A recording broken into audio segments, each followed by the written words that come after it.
চব্বিশে বন্যায় সারা বাংলাদেশ ঝাঁপিয়ে পড়লেও চট্টগ্রামে এই বন্যায় 2026 সালে কেন ঝাঁপিয়ে পড়লো না, এটার কিছু রিজন আছে। আমি অল্প কিছু রিজন উল্লেখ করি যে দেখেন, চব্বিশে বন্যায় যখন হয়েছিল তখন কিছু কিছু মানুষ মানে সামনের সারিতে থেকে কাজ করছে। কিছু কিছু স্পেশাল মানুষ আছে যারা সোশ্যাল মিডিয়া কাজ করে, তারাও কিছু কিছু ফান্ড থেকে টাকা কালেকশন করে।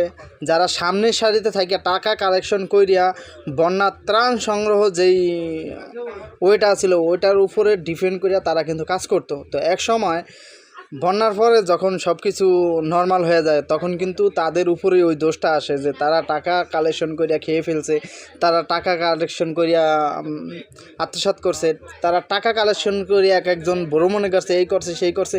বিভিন্ন কথাবার্তা কিন্তু আমরা সোশ্যাল মিডিয়ার মাধ্যমেই ছড়াইতে দেখছি বা আমরা জনগণ যারা আছি তারাই বলছি। আর অথচ দেখেন 2026-এ আইসা যখন এই বন্যার একটা কঠিন পরিস্থিতি, তখন কিন্তু দেখেন মানুষ ওই কথার ভয়ে, ওই যে দোষ চাপাবে এই ভয়ে মানুষ কিন্তু সামনে আসে না যে আসলে এইসবের কারণ এই আমরা কেন আগাই না, আমরা কেন কাজ করি না, আমরা কেন সহযোগিতা করি না। এটার মূল সমস্যা হচ্ছে আমরা নিজেরাই ভাই।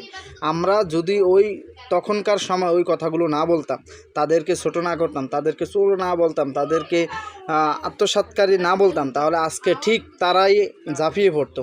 দেখেন, তাদেরকে যেহেতু বলা হয়েছে যে আমি যদি আজকে রিস্ক নিয়ে ঝাঁপিয়ে পড়ি, তাদেরকে ফান্ড কালেকশন করি বা বিভিন্ন সংস্থা নিয়ে কাজ করি, তখন আমারই দুদিন বাদে চোর বলবে।